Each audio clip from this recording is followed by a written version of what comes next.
What kind of an impression are you making on your listeners when you present your product or opportunity? If you use a lot of seller talk, you're liable to get the same reaction this salesman got from Clint Eastwood in the movie The Outlaw Josey Wales. That sure is a sweet sound to the ears. Wouldn't you say so, Mr. Wales? Your young friend could use some help. This is it. $1 a bottle. It works wonders on wounds. Works wonders on just about everything, huh? It can do most anything.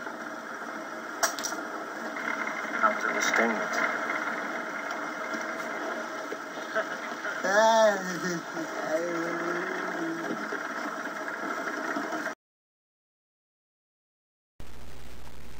That's the kind of results you can expect from seller talk. What is seller talk? Seller talk is when you use a lot of generalities, jargon, and hype to present your product or opportunity. When we use seller talk, people turn us off.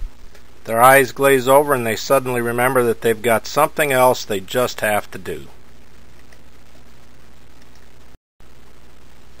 Generalities are vague, nondescript words that speak to no one in particular. For instance, in response to the question, "What do you do?" we might say, "I'm in the wellness business." If you were the listener, would that answer cause you to perk up your ears and lean forward? No, I don't think so.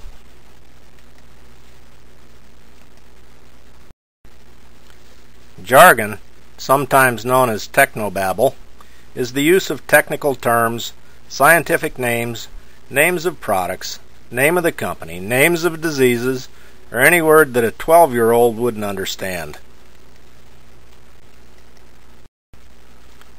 There are three kinds of hype: promises, chest beating, and screaming.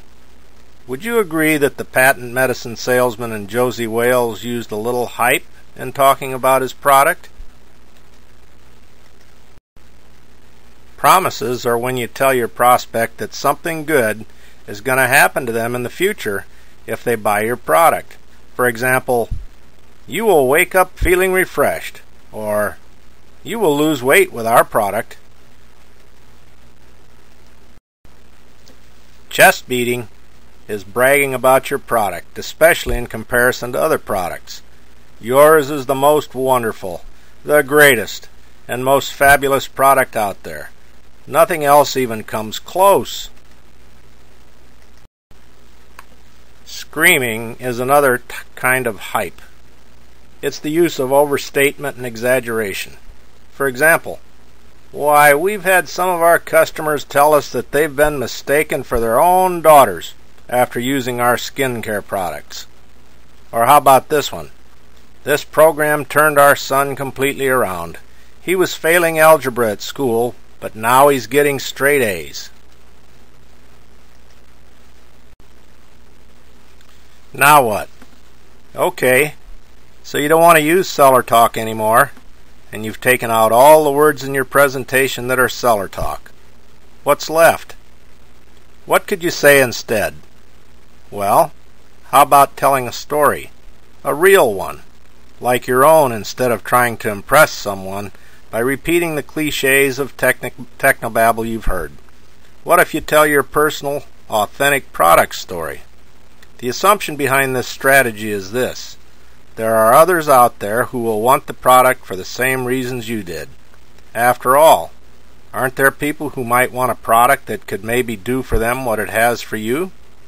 Someone who feels the same way you do about wanting to, say, lose weight without surgery, or who wants to get rid of those irksome little aches and pains, but without drugs. What about reaching out to them? You know, like-minded people. Telling your product or service story can be simplified by using the formula shown. Think back to the circumstances that caused you to need or desire your product or service. Think of a couple of very specific befores. Describe what happened and how you felt when you got results. Be specific. Here's an example. Before I started using this product, I was someone who had achy knees when I went up and down stairs.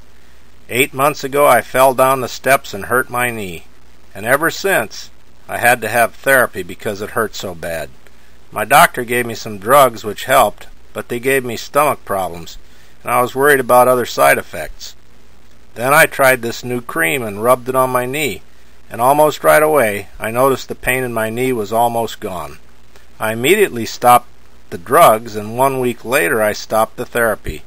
It's been 5 months now, and my knee feels fine, and I can exercise again like I did before I got hurt. Now, you try it.